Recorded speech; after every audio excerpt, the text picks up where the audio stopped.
사도행전 8장 26절에서 40절까지 말씀입니다. 사도행전 8장 26절에서 40절.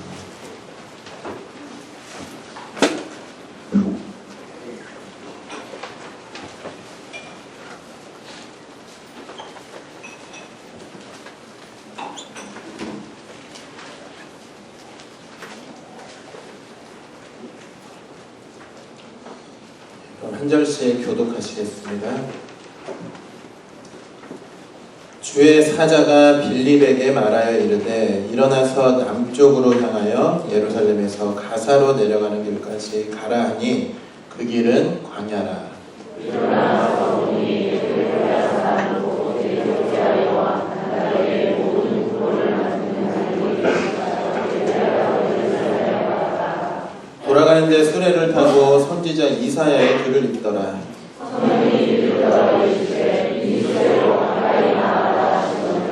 빌립이 달려가서 선지자 이사야의 글 읽는 것을 듣고 말하되 읽는 것을 깨닫느냐.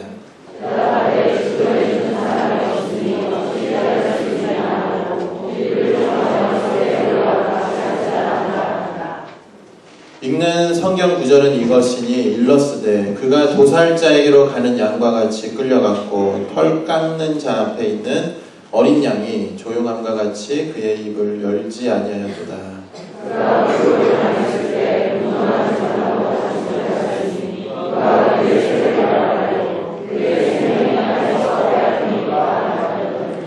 그 내시가 빌립에게 말하되 청컨대 내가 묻노니 선지자가 이 말한 것이 누구를 가리킴이냐 자기를 가리킴이냐 타인을 가리킴이냐.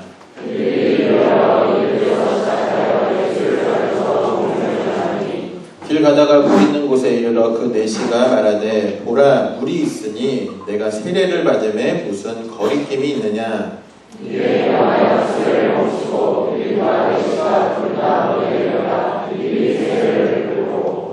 둘이 물에서 올라올새 주의 영이 빌립을 이끌어간지라. 내시는 기쁘게 길을 가므로 그를 다시 보지 못하니라. 빌립은 아소도에 나타나 여러 성을 지나다니며 복음을 전하고 가이사랴에 이르니라. 아멘. 네, 우리 이 시간 앞뒤 좌우로 우리 성도님들과 함께 인사하겠습니다. 하나님께 순종하는 성도가 됩시다.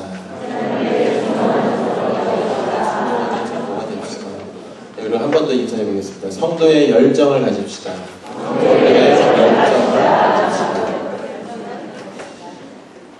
열정하면은 우리 성도님들은 어떤 사람이 떠오르십니까? 저는 이제 그 맥도날드 그 커피를 좀 좋아해서 맥도날드를 이제 가면서 거기에 대한 관심을 갖다 보니까는 거기에 이제 창업자인 레이 크록을 그 레이 크록의 열정을 참 보면서 대단하다라는 생각을 가지게 되었습니다.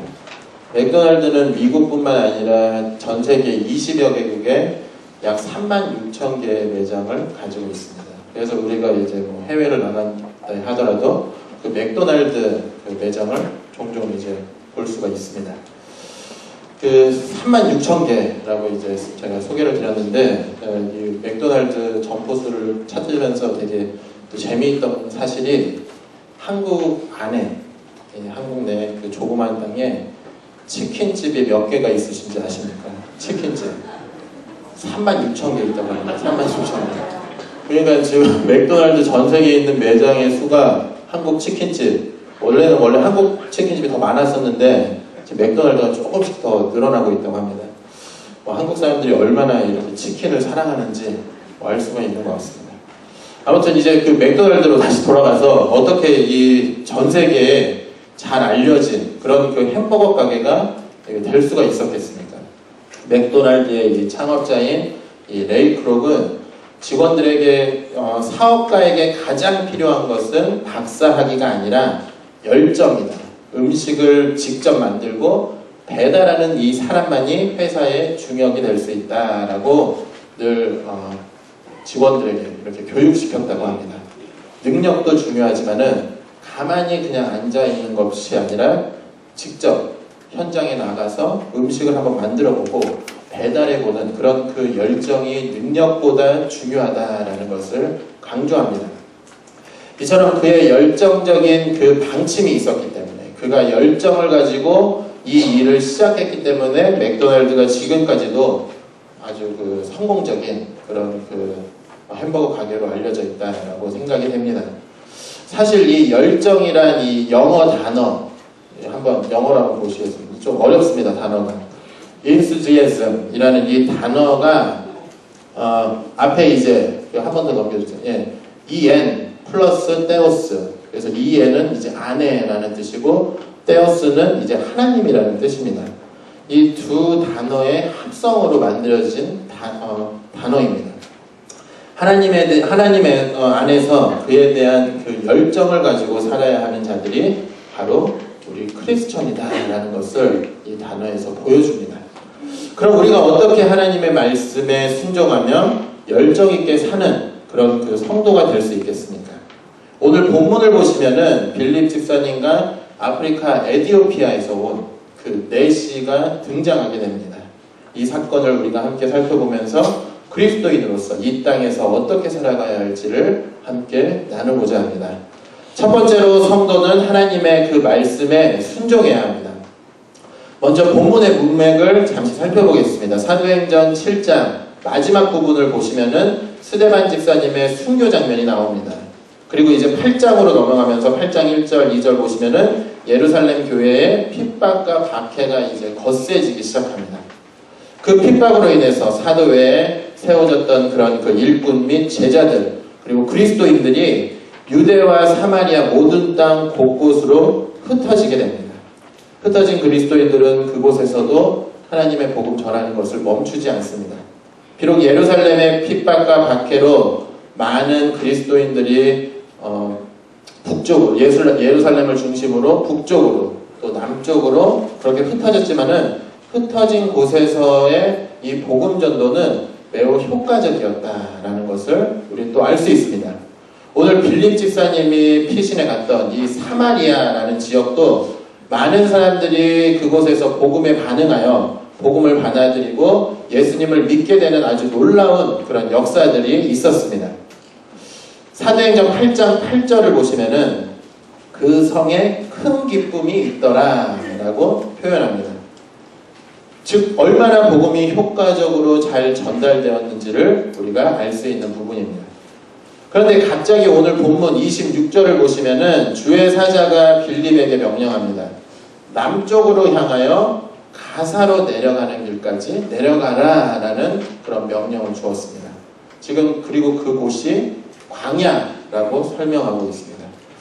이것이 지금 뭐 어떻게 되는 상황인지 우리가 좀 지도를 보면서 좀 쉽게 좀 이해를 좀 한번 해보겠습니다. 현재 빌립 집사님의 위치는 사마리아입니다. 지금 보시면은 이렇게 이제 동그랗게 이제 되어 있죠. 그 동그란데 위가 이제 사마리아고 내려오는 그 화살표 방향이 그 중간이 예루살렘입니다. 그러니까 이제 예루살렘의 핍박과 박해로 인해서 그 빌립 집사님은 사마리아 북쪽으로 이제 올라가서 이제 피신해 있는 상황입니다. 그리고 이제 가사는 어디냐면은 이렇게 이제 다시 이제 예루살렘에서 그 밑으로 화살표 내려간 다음에 그 왼쪽을 보시면 거기가 이제 바닷가 쪽이 가사 지방입니다. 대충 이제 우리가 그 가사로 가는 길에 내시를 만났다라고 하기 때문에 저 맨 아래 화살표 방향에 있는 그런 그 광야 지역을 에티오피아 내시를 만난 지점이 아닐까라고 추정해보고 있습니다. 예, 그렇게 지금 그 가사로 이제 내려가려면은 지도에서도 보셨다시피 사마리아에서 예루살렘을 거쳐서 가야 합니다. 그리고 그 밑에 남쪽 지방은 광야라는 지역이기 때문에 여행객도 별로 없고 사람도 살지 않는 그런 사막과 같은 곳입니다. 빌립 집사님은 사마리아에서 한참 복음 전도에 박차를 가하며 부흥을 경험하고 있었습니다. 복음의 열정이 최대로 끓어오르고 있는 이 시기에 갑자기 광야로 가라라는 이 명령은 찬물을 확 끼얹는 듯한 그런 느낌을 받을 수 있습니다. 왜 가사까지 가야 하는지 이유라도 말해주면 더 좋을 것 같지만은 하나님께서는 이유와 목적도 없이 그냥 그곳에 가라는 것입니다. 이런 답답한 명령이 내려졌을 때 우리 성도님은 어떠한 반응을 보이시겠습니까? 빌립 집사님이 가기 어려운 또 다른 이유는 지금 이 지도에서 보시면은 그리스도인들이 핍박하고 박해하는 곳이 바로 예루살렘이라고 말씀드렸습니다. 그 예루살렘을 지금 거쳐서 가야 되기 때문에 위험하다라는 겁니다. 괜히 그곳을 지나가다가 걸리기라도 하면 목숨까지 위협받는 그런 그 위험이 있습니다. 남쪽에 있는 사람들 중에 한 사람을 보내도 될 것 같은데 왜 굳이 북쪽에 있는 나를 보내시는지 이해하지 못할 수 있습니다. 그래서 빌립 집사님 그 마음에 한편으로는 아니 하나님 지금 왜 광야로 내가 가야 하겠습니까? 지금 사마리아의 복음의 불이 붙고 있는 그런 이 시점에서 복음의 불을 더 활활 타오들어 열심히 복음 증거를 그 주변에 그 지역에 해야 되지 않겠습니까? 라고 생각했을 수도 있습니다. 그래서 저는 지금 광야로는 못 가겠습니다 라고 거절했다라고 하면은 어떤 일이 벌어졌겠습니까? 정확히 뭐 어떻게 될지는 뭐 알 수 없겠습니다만 하나님의 말씀대로 따르지 않다가 큰 시련을 만났던 우리는 요나 이야기를 떠올려 볼 수 있을 것 같습니다. 그는 자신의 뜻대로 하려다가 물고기 뱃속을 경험하고 나서 하나님의 말씀을 따랐습니다. 만약 빌립 집사님이 이렇게 반문하며 나는 광야로 못 가겠습니다 라고 불순종했다라고 하면은 요나 2가 되어서 이 사도행전 8장에 기록되지 않았을까라고 생각이 됩니다. 우리는 하나님의 그 크신 계획을 알 수가 없습니다. 하나님께서는 분명히 그곳 사마리아에 있는 빌립 집사님을 보내시는 이유가 있습니다. 그것을 그 당시에는 알 수 없겠지만 하나님께서 보내시는 분명한 계획과 뜻이 있다라는 사실을 믿어야 합니다. 우리가 하나님을 진실되게 신뢰한다면은 우리 눈에 모호하고 전혀 말도 안 되는 그런 그 상황에서도 그분의 명령에 기꺼이 순종할 수 있어야 합니다. 창세기 12장을 보시면은 아브라함에게 하나님께서 너는 본토 친척 아비 집을 떠나서 내가 내게 지시할 땅으로 가라라고 명하셨습니다. 이 말씀에 아브라함의 반응이 어떠합니까? 지금 아브라함은 75세의 나이에 어느 정도 지금 그곳에 잘 정착해서 살고 있었습니다. 그런데 하나님께서는 무작정 가라고 하십니다. 아브라함에게 있어서는 하나님의 명령이 구체적이지도 않고 모호할 수 있습니다. 내 판단으로는 전혀 말이 안 되고 지금 거기를 가야 할 만한 내 상황이 안 될 수가 있습니다. 그러나 아브라함은 하나님의 말씀대로 순종하여 출발하였습니다. 빌립 집사님도 보시기 바랍니다. 그 광야로 가면 누구를 만날지 어떤 위험에 처할지 한 치 앞도 모르는 상황입니다. 그러나 그는 27절에서 우리가 확인해 볼 수 있듯이 일어나 갔습니다. 그리고 가사까지 내려가는 길에 아프리카 내시 한 명을 만나게 됩니다. 29절을 보시면은 성령님께서 한 번 더 빌립에게 이번에는 수레로 가까이 나아가라 라고 말씀합니다. 근데 이제 말씀을 듣자마자 30절입니다. 빌립은 수레를 타고 있던 이 내시에게로 달려갑니다. 지금 2번씩이나 곧바로 그 말씀에 순종하는 그런 빌립 집사님의 모습을 우리는 보게 됩니다. 빌립 집사님의 순종의 모습은 하나님 보시기에 얼마나 기분이 좋으셨겠습니까? 우리 자녀들을 보시면은 부모님이 이제 한마디 하면 바로 네 하고 즉각 순종하면 좋겠습니다. 그런데 그렇게 바로 순종하는 자녀들이 우리 또 이 자리에 계시는 우리 부모님들 그 자녀들 얼마나 많이 순종하고 있습니까? 초등학교를 지나서 중학교에 가면 또 고등학교에 올라가면 이제는 좀 철 좀 들어서 좀 알아서 좀 하겠지 듣겠지라고 생각하지만 그렇게 생각하면 오산입니다. 나이가 들면 들수록 더 말을 안 듣습니다. 오히려 프리스쿨 정도 때는 뭐 하면은 그냥 합니다. 근데 이제 그 점점 이 아이들이 생각하는 나이가 되면은 뭐를 이야기하면 내가 이걸 왜 해야 되나 자기의 생각, 내 주장을 이야기하면서 부모님의 말을 안 듣는 것 같습니다. 부모님의 마음을 알면은 왜 부모님이 이런 말을 하시는지 이해가 되고 또 부모님의 말을 따를 수 있습니다. 근데 문제는 자녀들이 부모님의 그 마음을 이해하지 못한다라는 것입니다. 제가 그 아이들에게 뉴스 예배 때 한번 물어봤습니다. 우리 혹시 학생들 중에 부모님에게 불만 있는 학생들이 있나요? 라고 물어봤습니다.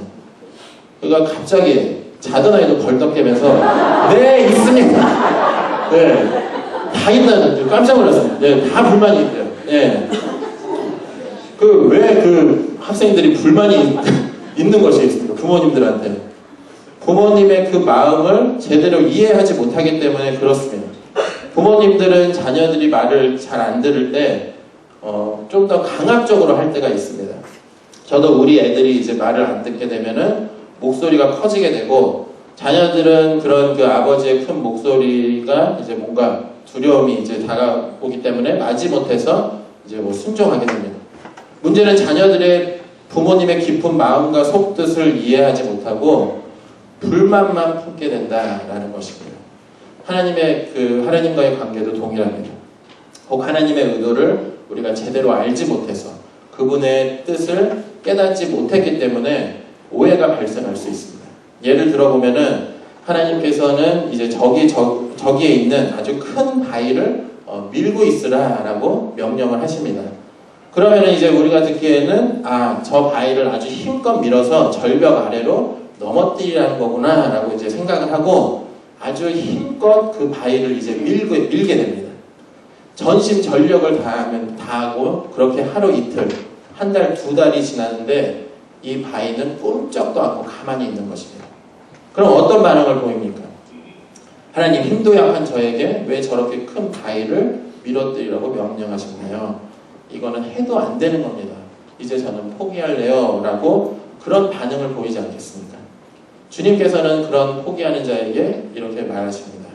나는 너가 바위를 밀어서 넘어뜨릴 힘이 없다라는 것을 알고 있다. 나는 단지 너에게 그저 바위를 밀고 있으라고 했지 그 바위를 쓰러뜨리라고 하지 않았다라고 이야기합니다. 그리고 이제 바위를 밀던 그는 이제 자신을 다시 돌아보니까 빼빼 마르고 골골했던 자신이 어느 정도의 근육이 생기고 힘이 생긴 것을 보게 됩니다. 하나님께서는 힘이 약한 자녀들을 단련시켜서 힘을 주시고자 그 바위를 밀라고 지시하셨던 것입니다. 이처럼 하나님의 생각과 계획은 우리가 생각하는 것과는 전혀 다를 수가 있습니다. 그래서 우리는 하나님께서 말씀하셨다라고 했을 때 그대로 순종해야 합니다. 하나님을 잘 모를 때는 하나님의 명령에 불평과 불만이 있을 수가 있고 시작하기도 전에 우리는 포기할 수 있습니다. 그러나 하나님과의 깊은 교제 가운데 말씀대로 살아온 성도라고 하면은 지금 상황에서는 이것이 말이 안 된다라고 하더라도 분명 하나님의 뜻하신 바가 있을 것이라고 믿고 묵묵히 그것을 순종하게 됩니다. 미국에 처음 와서 제가 살게 된 도시가 버지니아였습니다. 버지니아 스테이트였는데 그곳에서 이제 3년 정도 생활을 하게 되었는데 하나님께서 갑자기 텍사스로 가라라는 그런 그 말씀을 주셨습니다. 텍사스에 뭐 아는 사람이 한 명도 없고 버지니아에서 그래도 3년 살면서 주변에 많은 분들과 교제하며 좀 지내고 있었는데 갑자기 텍사스로 가라고 하시는 것이었습니다. 심지어 주변 사람들도 거기를 왜 가냐고 거기 되게 위험한 곳이라고 텍사스에 나오는 뭐 소문들 뉴스거리들 보면은 위험한 뉴스들은 다 저에게 주시면서 웬만하면 안 가면 좋겠다라고 말리셨습니다.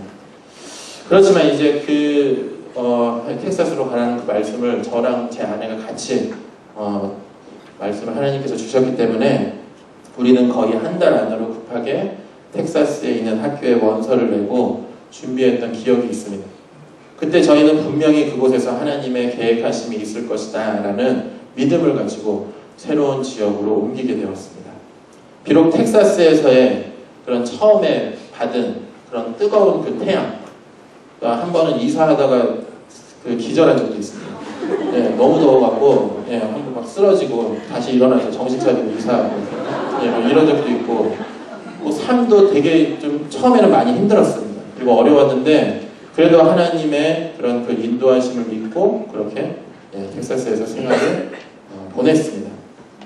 이처럼 우리는 하나님의 말씀에 그 순종의 삶을 살아야 합니다.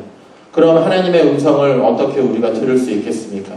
빌립 집사님이 경험한 것처럼 주의 사자가 와서 말씀을 주실 수 있습니다. 또는 우리가 주님께 기도할 때 말씀을 읽거나 들을 때 등등 다양한 방법으로 말씀해 주시고 또 어떻게 살아가야 할지를 전해 주실 것입니다. 그럼 우리는 그런 다양한 방법으로 말씀하시는 주님의 그 음성에 귀를 기울여야 합니다. 하나님의 말씀이 들렸다면은 즉시 행동해야 합니다. 일단 그 당시에는 우리가 이해하지 못하더라도 순종한 후에 왜 하나님께서 이런 일을 명하셨는지를 깨닫게 됩니다. 참으로 그것이 하나님의 은혜였구나라는 사실을 이 자리에 계신 성도님들 중에서도 많이 경험하셨을 것입니다. 저 또한 그때 하나님의 말씀에 따라서 텍사스에 간 것이 돌아보면 너무나도 큰 은혜였다라는 것을 느끼게 됩니다. 그리고 5년 전에 또 하나님께서는 이곳 늘푸른 교회로 보내주셨습니다. 처음에 몽고메리 늘푸른 교회라고 했을 때 몽고메리는 또 어디야? 와이셔츠 메리아스 얘기하는 걸 하는데 좀 헷갈려서 처음 듣는 도시 이름이라서 지도를 보고 살펴보니 이게 아틀란타랑 좀 가까운 지역에 있는 도시였구나라는 것을 좀 알게 되었습니다.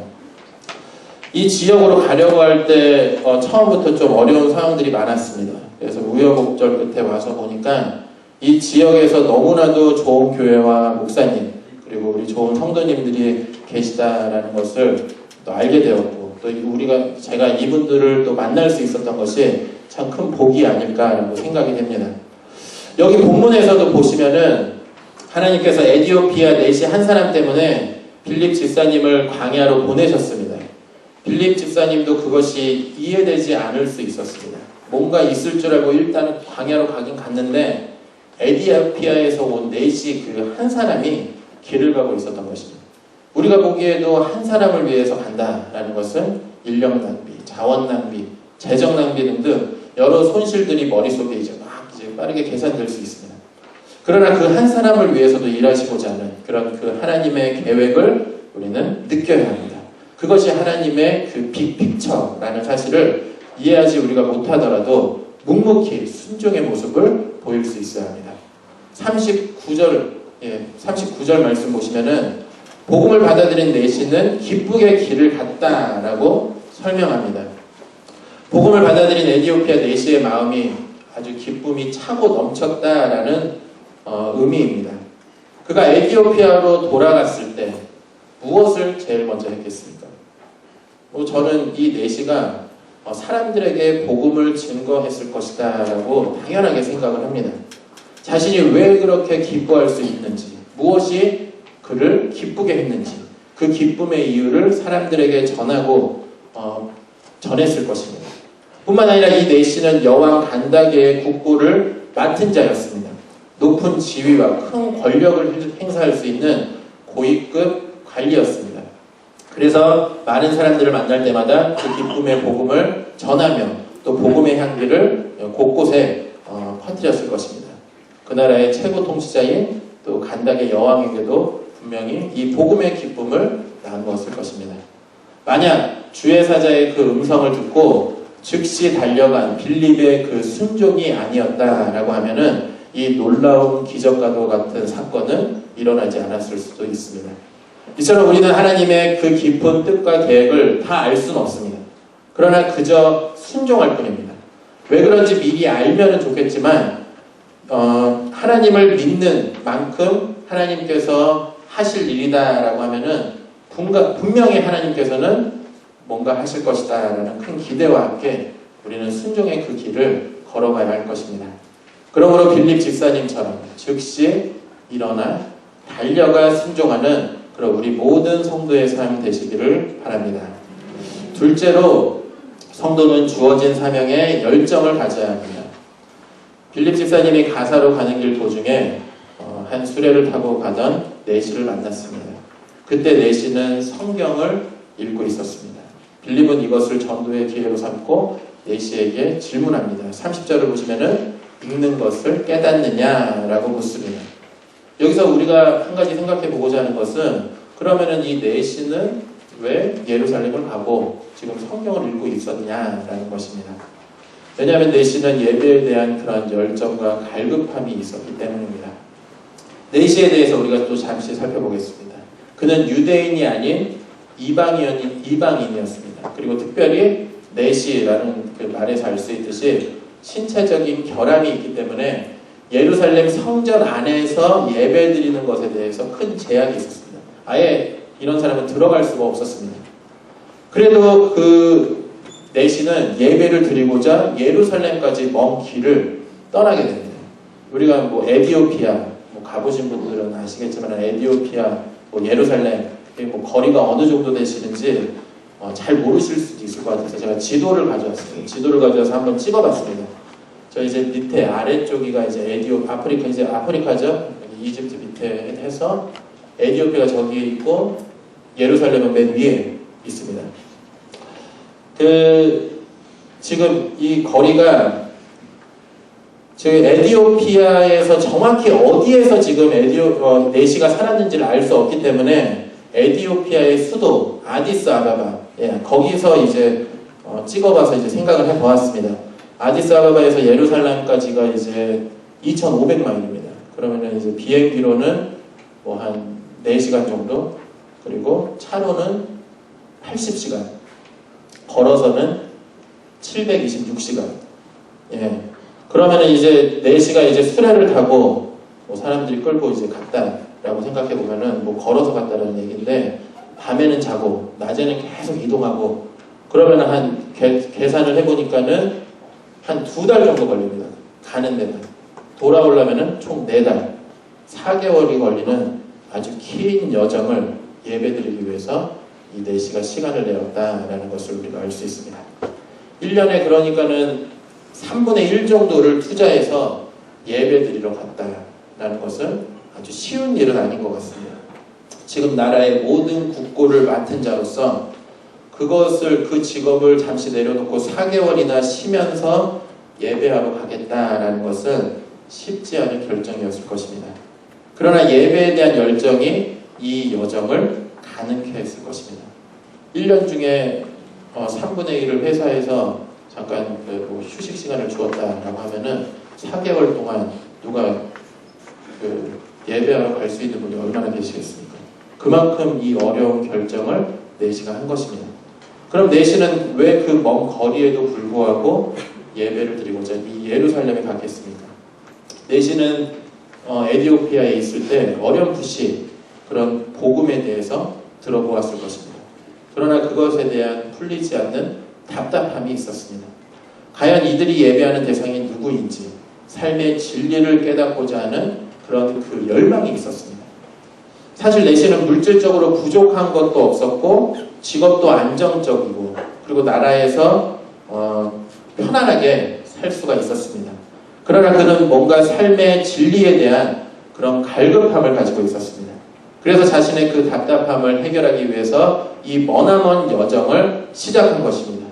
예루살렘에 도착하여서 예배를 드렸지만 아직도 그는 풀리지 않는 답답함이 남아 있었습니다. 그래서 그는 돌아오는 길에 두루마리 성경을 또 어떻게 사서 그것을 펼쳐서 읽으면서 지금 내려가고 있었던 것입니다. 우리는 이 에디오피아 내시가 하나님에 대한 갈급함과 열정이 있었다라는 사실을 느낄 수 있습니다. 우리가 예배드리는 대상, 바로 하나님에 대한 열정이 우리에게 얼마나 있는지 돌아보시기 바랍니다. 오늘 예배를 드릴 때 전심으로 주님 만나기를 사모하며 이 자리에 나오셨습니까? 오늘 저는 이 자리가 우리 성도님들에게 하나님의 크신 은혜와 축복이 넘치는 그런 예배가 되기를 소망합니다. 간절히 주님을 찾고 예배하던 에디오피아 내시와 같이 주님을 찾을 때 주님께서는 우리의 그 갈급함을 완전하게 해결해 주시는 그런 분이십니다. 오늘 본문에서 내시의 열정을 보신 하나님께서는 내시의 답답함을 그냥 넘어가지 않으셨습니다. 바로 빌립 집사님을 그 내시에게로 보내주셨습니다. 이번에는 빌립 집사님의 복음에 대한 그런 그 열정을 우리가 또 느낄 수 있습니다. 빌립 집사님이 내시를 만나서 질문했습니다. 이때 내시의 답변이 무엇입니까? 31절을 보시면은 지도해주는 사람이 없으니 어찌 깨달을 수 있겠느냐라고 대답합니다. 그리고 빌립은 이때를 놓치지 않고 바로 수레를 올라타서 내시에게 복음을 전하기 시작합니다. 내시가 읽고 있었던 성경 본문이 바로 이사야 53장의 말씀입니다. 우리는 이 부분을 읽는다면은 이 사람이 누구인지를 우리는 바로 알 수 있습니다. 그럼 교회에 다니지 않는 분이 이 부분을 읽고 우리에게 질문한다면은 이것에 대해서 얼마나 자신 있게 설명하실 수 있겠습니까? 빌립 집사님은 목사나 전도사, 그 교역자가 아닙니다.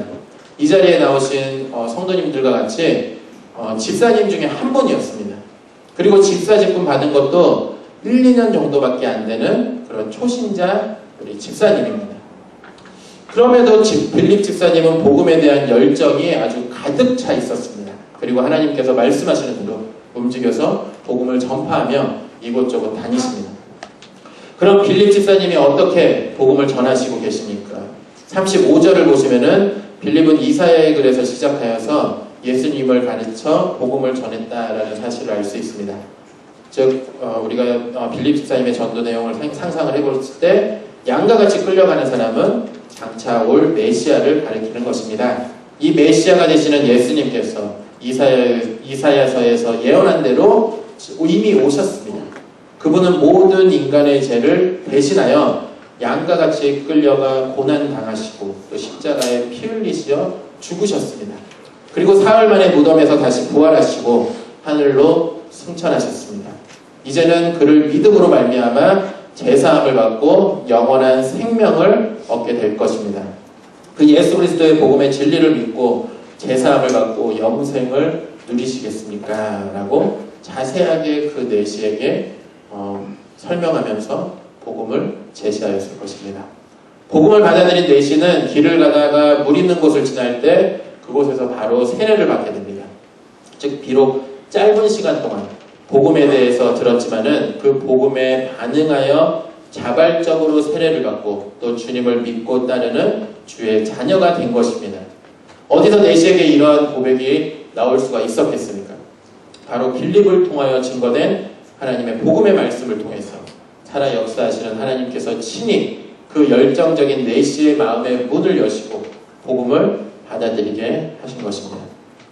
복음을 받아들인 내시는 이미 설명드렸듯이 기쁨이 충만했다라는 사실을 알 수 있습니다. 이러한 기쁨은 세상의 여러 헛된 기쁨과는 완전히 다른 그런 기쁨입니다. 세상의 기쁨은 잠시 잠깐의 만족, 즐거움이겠지만은 복음의 기쁨은 영원합니다. 복음의 참된 기쁨을 경험한 성도님이라면은 영혼을 보는 눈이 달라지게 됩니다. 그리고 성도에게 주어진 그런 사명에 열정을 갖게 됩니다. 그 사명이 무엇이겠습니까? 주님께서 승천하시기 전에 지상 명령을 주셨던 그 말씀, 마태복음 28장 19절에서 20절 말씀입니다. 그것을 보시면 너희는 가서 모든 민족을 제자로 삼아 아버지와 아들과 성령의 이름으로 세례를 베풀고 내가 너희에게 분부한 모든 것을 가르쳐 지키게 하라 라고 말씀합니다. 즉 빌립 집사님과 같이 복음의 열정에 우리는 가득 차 있어야 합니다. 복음의 열정이 가득 찬 사람은 사람이 눈에 들어오는 것이 아니라 그 영혼이 눈에 들어오게 됩니다. 그리고 영혼에 관심을 가지게 됩니다. 그러므로 복음의 기쁨이 가득하여 주어진 사명에 열정 있는 그런 성도는 복음 전도에 힘쓸 수밖에 없습니다. 우리가 복음 전도라고 했을 때 대부분 선교를 떠올리기 쉽습니다. 그리고 선교는 어렵다라고 생각하고 곧 우리의 마음의 문을 닫습니다. 모든 그리스도인들이 해외 선교에 나가는 것은 아닐 거다라고 생각하거나 난 선교에 소명이 없다라고 이야기하는 그런 우리 성도님도 있을 것입니다. 그렇지만 성경에서는 우리가 마태복음 28장 말씀을 살펴본 것처럼 가서 전하라 라고 계속 말씀합니다. 우리가 지금 모두 다 선교지로 떠난다라는 것은 불가능합니다. 그러나 하나님께서 주신 은사대로 우리는 선교를 할 수 있고 선교지에 계신 그런 선교사님을 여러 모양으로 섬길 수가 있습니다. 사람마다 은사가 다르고 재주가 다르고 또 하나님의 부르심이 다르기 때문에 모두가 각자 주어진 그런 사명에 따라서 열정을 가지고 땅끝까지 복음 선포하는 일에 우리는 쉬지 말아야 합니다. 우리가 매년 11월이 되면은 크리스마스 선물을 이제 그 슈즈 박스에 담아서 보내는 사역을 지금 한 3년째 하고 있습니다. 이번에도 이제 다음 주부터 슈즈 박스 광고를 내고 사마리아 펄스 단체에다가 이제 그 슈즈 박스를 모아서 이제 보내려고 준비 중에 있습니다. 지난주에 이제 그 단체에서 보내준 그 기프트 카탈로그를 보게 되었습니다. 그 전단지에는 41개의 그런 선물 리스트가 나오고 가난한 이들을 돕기 위해서 후원을 부탁하는 그런 설명들이 이제 중간중간 계속 나왔습니다. 이것을 잠깐 보니 음식을 제대로 먹지 못해서 빈곤하게 사는 아이들, 또 쓰레기 더미에 움막을 치고 살면서 폐기물을 뒤지는 그런 그 어린아이들도 있었습니다. 또한 수질이 안 좋아서 물을 마시고 전염병이 걸려서 하루에도 수천 명씩 죽어가는 그런 그 어린이들도 있었습니다. 멀리 갈 것도 없이 저희가 사는 이곳, 이 다운타운에 가도 그렇게 힘들게 살아가는 분들이 있습니다. 지금 세계 인구가 한 70억 명 정도로 우리가 추정하고 있습니다. 그럼 거기서 한 3분의 1 정도는 크리스찬이라고 하는데 3분의 1이 70억에서 3분의 1 빼면은 몇 명이 남습니까? 47억. 예, 47억 명 정도는 아직도 예수님을 모르고 그렇게 살아가고 있다라는 계산이 됩니다. 예수님을 모르는 이들은 지금 이 순간에도 죄에 빠져서 하나님과 분리된 채로 살아가고 있고 장차 지옥에서 영원히 고통받게 될 그런 그 인구가 전 세계에 이렇게나 많이 있다라는 사실입니다. 그럼 우리는 이 땅에서 하나님께서 어떻게 이제 우리에게 복을 주시고 잘 살게 해주신 그런 그 이유는 무엇이겠습니까? 우리는 우리의 삶의 목적이 단지 좋은 직장을 가지고 또 화목한 가정을 꾸리고 안락한 삶을 살고 일주일에 한 번씩 주일 예배에 참석하는 그런 신앙생활을 이어가는 정도로만 그쳐서는 안 됩니다. 하나님께서는 그것보다 훨씬 수준 높은 삶으로 우리를 부르셨습니다. 더 크고 위대한 꿈을 우리에게 주셨다라는 사실을 기억해야 합니다. 여기서 이제 1시간 30분 북쪽으로 올라가면은 버밍햄, 우리가 잘 아는 버밍햄 도시가 있습니다. 거기에 이제 브루킬즈 미국 교회에 제이미라는 그런 그 성도가 가테말라의 선교여행을 다녀오고 난 후 간증한 내용을 제가 읽은 적이 있습니다. 거기서 그 성도는 죽 한 컵으로 하루를 버티는 아이들 틈에서 일주일을 보내고 이제 버밍햄으로 돌아온 이후에 왜 그들은 가난하게 살게 하시고 내게는 넘치는 복을 부어서 잘 살게 해주셨는지를 하나님께 질문했다라고 합니다. 그때 하나님께서는 그녀에게 이런 마음을 주셨습니다. 내게 복을 준 것은 내 영광을 위해서이다. 커다란 집에서 멋진 차를 굴리며 편안하게 살라는 것이 아니다. 휴가를 보내고 또 아이들을 가르치고 옷을 사 입는데 돈을 쓰라는 것이 아니다. 그런 일들이 물론 나쁘다는 것이 아니라 다만 너에게 축복을 베풀어서 이 세상이 내 영광을 보고 알게 하는 것이 바로 나의 뜻이다 라고 말씀해 주셨다고 합니다. 이처럼 우리가 이 세상을 살아갈 때 하나님께서는 우리에게 정말로 많은 복과 은혜를 주셨습니다. 그 은혜를 우리만 간직하고 살기에 아직도 예수님을 모르고 죽어가는 사람들이 정말 너무나도 이 땅에 많이 있다라는 사실을 우리가 알고 또 그 사람들이 우리의 눈에 밟혀야 한다라는 것입니다.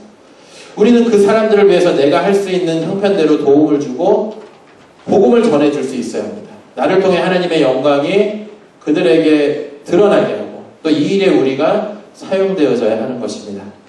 우리가 거룩한 그 목적을 가지고 주어진 사명대로 열정적인 복음을 증거하며 나아갈 때 하나님께서는 우리를 위해서 더욱더 풍성하신 자원을 우리에게 쏟아부어 주실 것이다 라는 것입니다.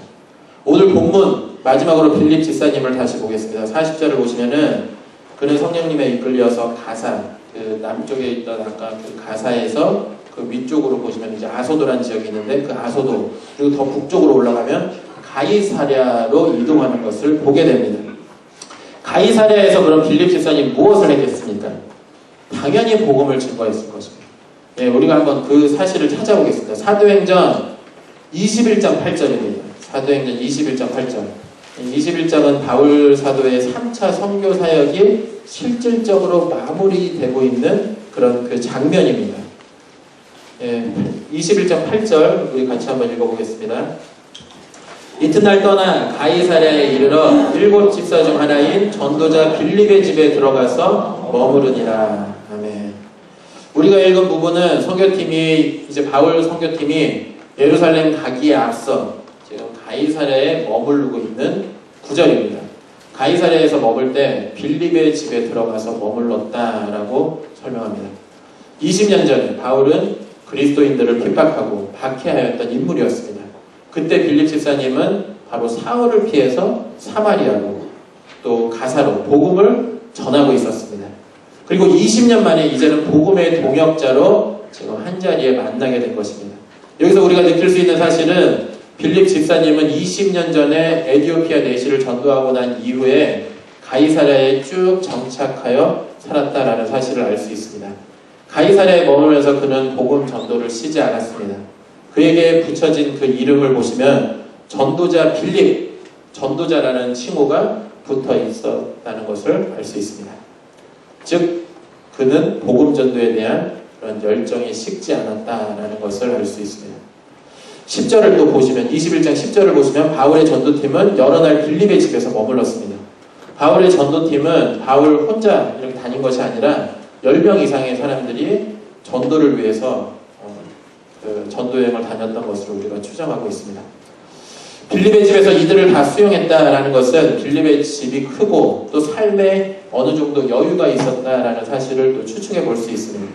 이처럼 복음의 열정을 가지고 사는 사람들에게 하나님께서는 그들의 그 삶을 책임져 주신다라는 사실을 알 수 있는 그런 부분입니다.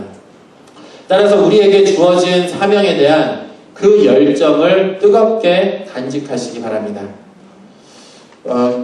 또한 하나님께서 우리를 먼저 구원해 주신 목적이 분명히 있다라는 사실을 기억하시기 바랍니다. 나를 통해 모든 민족이 주님을 알게 하는 그 일에, 그 사역에 우리 모두 동참하시기를 바랍니다. 그러므로 우리에게 복을 베푸신 그 주님의 뜻하신 바를 기억하시고 온 세상이 그분의 영광을 볼 수 있도록 계속해서 식지 않는 열정으로 빌립 집사님과 같이 복음 전도자로 살아가는 그런 이 자리에 계신 우리 모든 성도님들 되시기를 간절히 바랍니다.